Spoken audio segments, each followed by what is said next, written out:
What are some tips for organizing receipts for my small business? Hey, it's Caitlin here. Yes, we still get clients who hand us a shoebox of receipts.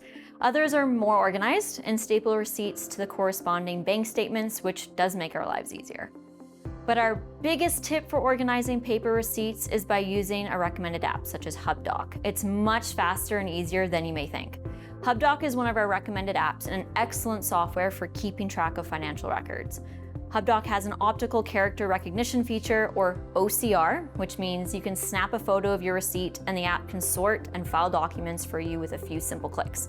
This is so much more useful than simply taking a picture or scanning the receipt, because you then need to choose the proper folder to save the photo, maybe sort them by date, category, or vendor, your choice, and then name and possibly tag the receipt.